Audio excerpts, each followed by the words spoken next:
ألم تر إلى الذين بدلوا نعمة الله كفرا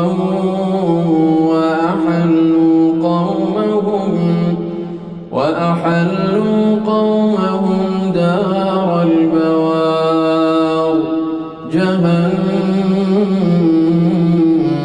يصلونها وبئس القرار وجعلوا لله أندادا ليضلوا عن سبيله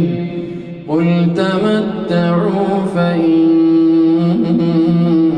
مصيركم إلى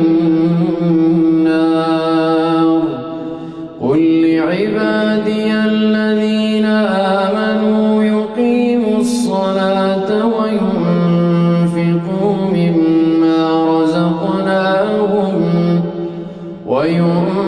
وينفقوا مما رزقناهم سرا وعلانية من قبل أن يأتي يوم لا